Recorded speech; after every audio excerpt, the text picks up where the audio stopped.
The American Baseball Championship begins May 23rd from Baycare Ballpark in Clearwater, Florida. You can follow all the action through the semifinals exclusively on ESPN+. Houston, of course, hoping to be the #1 seed. That would mean they are the regular season champions. They're currently in that #1 position with ECU hot on their heels. Houston's last regular season title, the American, in 2018, trying to sweep Tulane this weekend. Banner is James Agabetis III. It's 8-9-1 for Tulane here in the bottom part of the 8th against Houston's Justin Murray, who started today at first base. He's got 2 more hits today, 8 hits in the series. And oh, by the way, he worked 2 scoreless innings, retiring all 6 he faced to earn the win last night. That looked like a changeup behind a fastball, and he's evened the count at 1. You'll see fastball upper 80s. He might crack 90 with his fastball. That's bounced up the middle. That is the first batter to reach base in this series for Tulane against Justin Murray.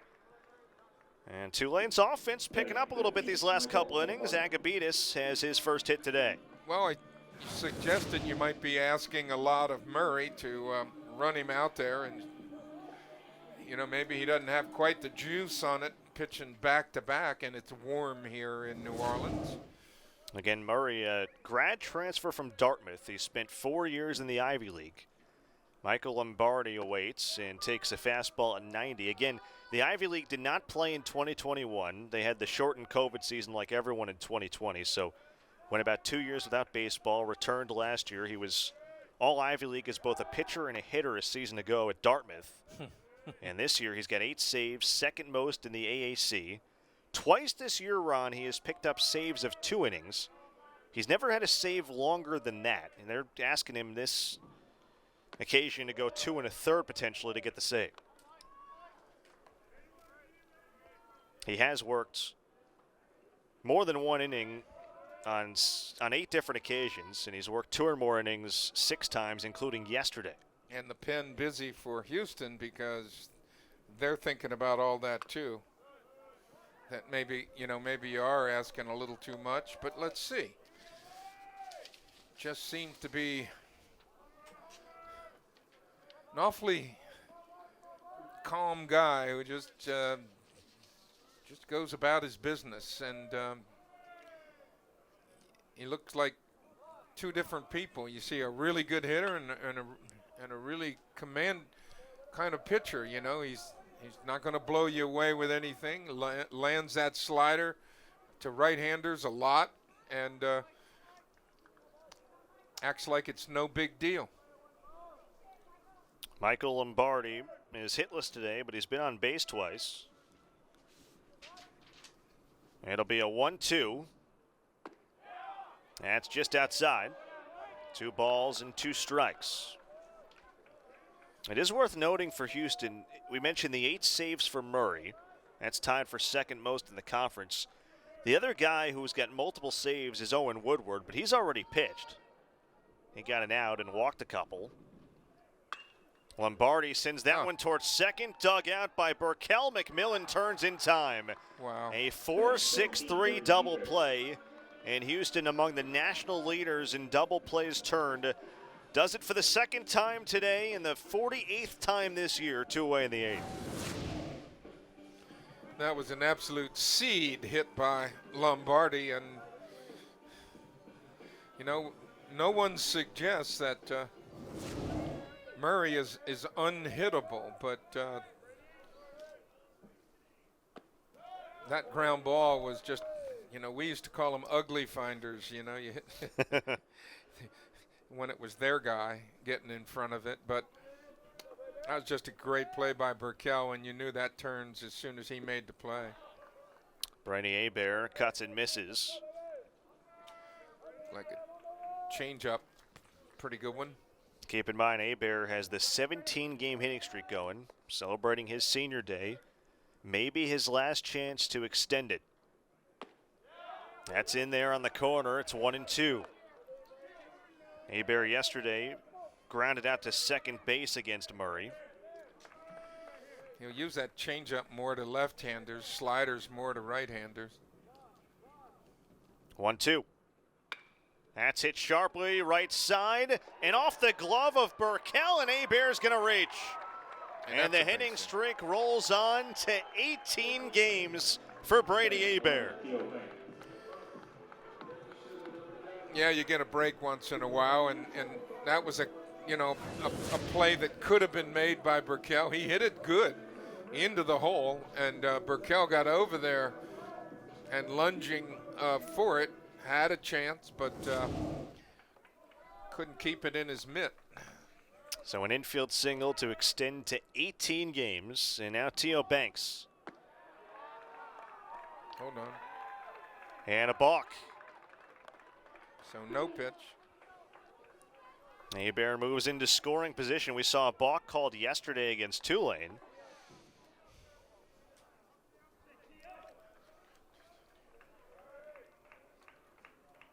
Murray hasn't had to pitch from the stretch much in the series, at least with a runner on base, I should say. Banks sends that one foul.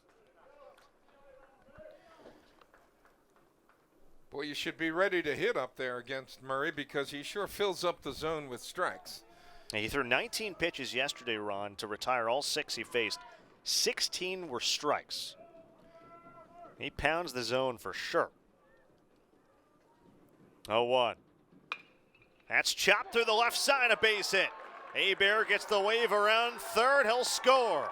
RBI single from T.O. Banks, who's driven in 3 today, and it's 12-10 in the 8th. And that was a breaking ball down that Banks does a good job of letting it travel. Gets even with him, and he bangs it through the left side.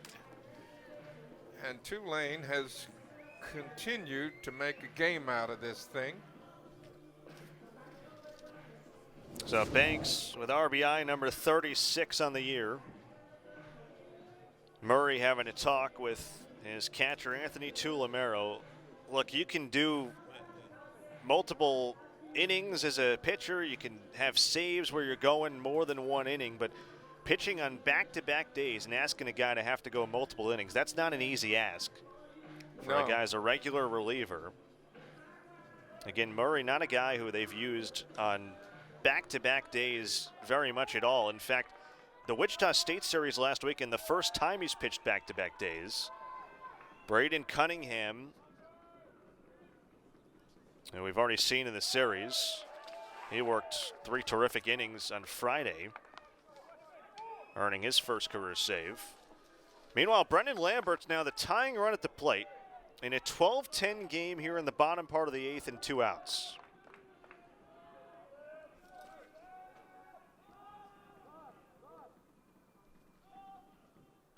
That is right back up the middle.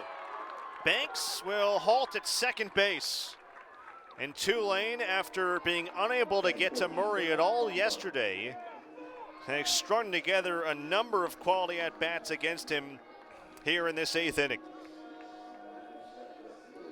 Got 4 hits in the frame, Ron. Yeah, and Lambert almost knocked one of his legs off. This one comes banging up the middle, right through the wickets and into center field. Fortunate that it didn't make contact with Murray, who clearly is a little different fellow today after 2 innings work. And as you mentioned, back-to-back saves last week for the first time.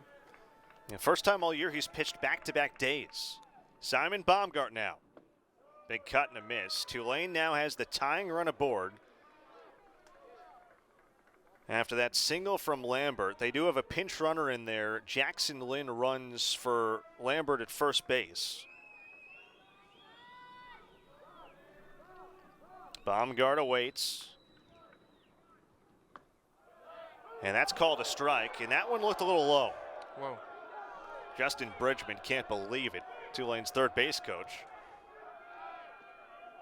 Normally it'd be head coach Jay Ullman potentially arguing that call, but again, he was ejected before the game. So you got Bridgman coaching third. Anthony Izzio's been the acting head coach today. That's a tough one for Baumgart. It was literally the same pitch. Look at the TrackMan and looked a good bit down and away. Yeah. And this is something you'll only see in college baseball when the coach just wants everybody on the same page here with a couple of runners on. It's important runs to Tulane, obviously. Baumgart's 1 for 4 today. Been one of Tulane's most consistent hitters this year, tied for the team lead with 12 homers. He's driven in 32. 0-2 the count with 2 down in the bottom part of the 8th inning, down 2. Tulane actually has been at their best today with 2 outs. They're 7 for 14 with 2 outs today. Into his 30th inning of work, Murray has never given up a home run. And only 4 extra base hits. 1-2. Yeah, the average against Ron that you were mentioning, it's not that he's unhittable. I mean, it's around a 250 clip for opponents, closer to 260 actually, but. Well, it's clear that he's been able to keep the ball on the ground or keep it down, and he's not making big silly mistakes with his breaking ball. Count runs full, 2 down, bottom part of the 8th. Banks off second. Win the possible tying run at first. Possible go-ahead at the plate in Baumgart. The payoff, and he walked him. And the bases are loaded with 2 outs here in the 8th inning. And now you have the tying run in scoring position and the go-ahead run aboard for Jake LaPrairie.